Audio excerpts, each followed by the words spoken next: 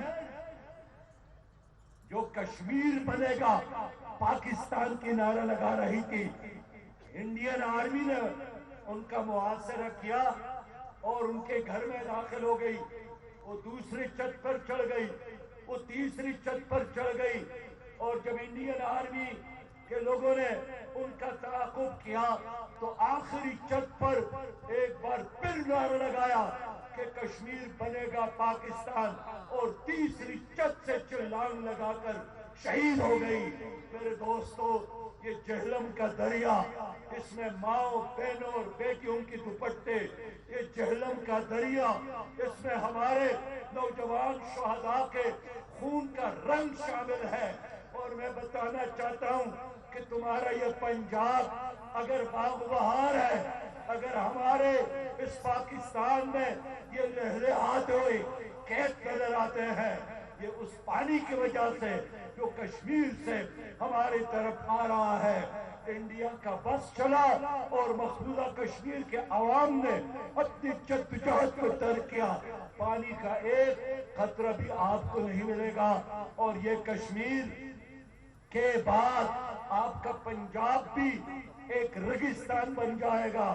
میرے پیارے بھائیوں، میں دنیا کو آگاہ کرنا چاہتا ہوں کہ یہ کشمیر بارود کا ڈھیر ہے، یہ آتش فشاں ہے، یہ 4 ایٹمی پاورز کے درمیان ایک چھوٹا سا خطہ ہے، ایک ان کا سرحدی حصہ چائنا کے ساتھ ایٹمی پاور ہے، تاجکستان کے راستے روس کے ساتھ ایٹمی پاور ہے، پاکستان ایٹمی پاور ہے، اور انڈیا ایٹمی پاور ہے۔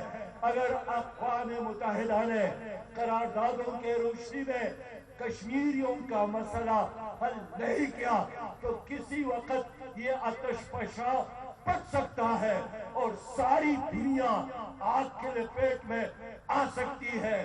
میرے دوستو، اس لیے کشمیر سرحدی تنازع نہیں ہے، کشمیر کوئی معیشت کا یا 2 ملکوں کا مسئلہ نہیں ہے، کشمیر کروڑوں عوام کے لیے زندگی اور موت کا مسئلہ ہے، اور کشمیر پاکستان کی بقا کا مسئلہ ہے۔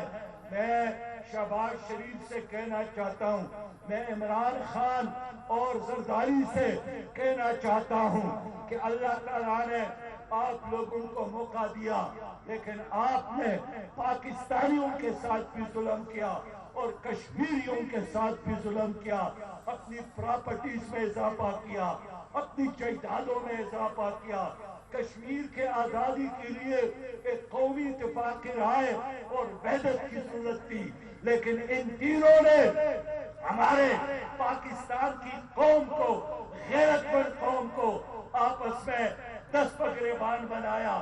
ایک بار بھی پاکستان کی ان سیاسی حکمرانوں نے، نام نہاد لیڈروں نے کشمیر کے آزادی پر کوئی پروگرام مل کر نہیں بنایا، نہ کوئی روڈ میپ دیا۔ اور اب تو میں سمجھتا ہوں کہ جب ہم کشمیر کی بات کرتے ہیں تو یہ بات ان پر بوجھ بنتی ہے، ان کے ترجیحات میں شاید اب یہ شامل نہیں ہے۔ یہ چھوٹے موٹے بینر بھی لگاتے ہیں، ٹیلی ویژن پر کوئی کوریج بھی ملتی ہے، یہ آپ لوگوں کی وجہ سے، آپ لوگوں کی بیداری کی وجہ سے، آپ لوگوں کی ہمت کی وجہ سے۔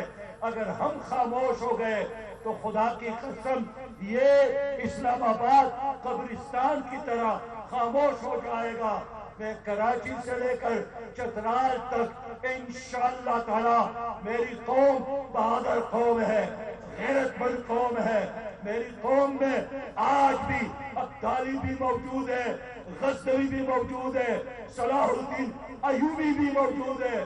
میں نوجوانوں کو منظم کروں گا، ہم ان نوجوانوں کو انشاءاللہ منظم کر کے اسی طرف لے جائیں گے جو آزادی کا راستہ ہے، جو غیرت کا راستہ ہے، جو شجاعت کا راستہ ہے، جو جہاد کا راستہ ہے، جو شہادت کا راستہ ہے۔ جہاد کے بغیر کشمیر کے آزادی کا کوئی حل نہیں ہے۔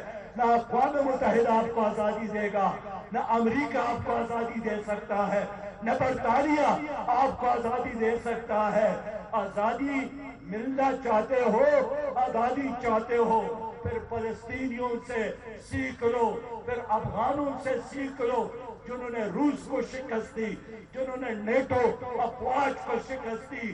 میرے دوستو، ہندو بڑھیا کمزور ہے، مودی قصائی ہے، گجراتی ان کا قاتل ہے، بزدل ہے، اور یہ بزدل اس لیے شیر بنا ہوا ہے کہ یہاں تمہارے حکمران بزدل ہے۔ حکمران بزدل، عوام بزدل نہیں ہے، عوام غیرت مند ہے۔ لوگوں، اگر چاہتے ہو کہ پاکستان ایک صحیح معنوں میں ایسا ملک بن جائے جو کشمیریوں کا سہارا بنے، جو فلسطینیوں کا سہارا بنے، جو دنیا بھر میں مظلوم اقلیتوں کا سہارا بنے، پھر اس پاکستان کو ایک اچھی قیادت دے دے۔ ہماری فوج بہترین، ہمارے ساتھ اتنی پاور موجود، ہمارے ساتھ کسی چیز کی کمی نہیں ہے، لیکن ہمت تو چاہیے، غیرت تو چاہیے۔ یہ تو اللہ کا فیصلہ ہے کہ وَأَنْتُمُ الْأَعْلَوْنَ إِن كُنتُم مُؤْمِنِينَ۔ اللہ پر اعتماد کرو، ٹینکوں پر اعتماد نہ کرو۔ ٹینک تو روس سے زیادہ کسی کے ساتھ نہیں ہو سکتے، جہاز تو امریکہ سے زیادہ کسی کے ساتھ نہیں ہو سکتے۔ کیا آپ نے نہیں دیکھا کہ بھئی افغانستان روسی ٹینکوں کے لیے قبرستان بن گیا؟ آپ لوگوں نے نہیں دیکھا کہ بھئی افغانستان امریکی جہازوں کے لیے قبرستان نہیں بنا؟ انشاءاللہ ہم سری نگر کو انڈیا کے ٹینکوں کے لیے، ان کی فوجوں کے لیے قبرستان بنائیں گے اور کشمیر کو آزادی دلا کر دم لیں گے۔ اسلام زندہ باد، پاکستان زندہ باد۔ السلام علیکم ورحمۃ اللہ۔ الحمدللہ رب العالمین، والصلاة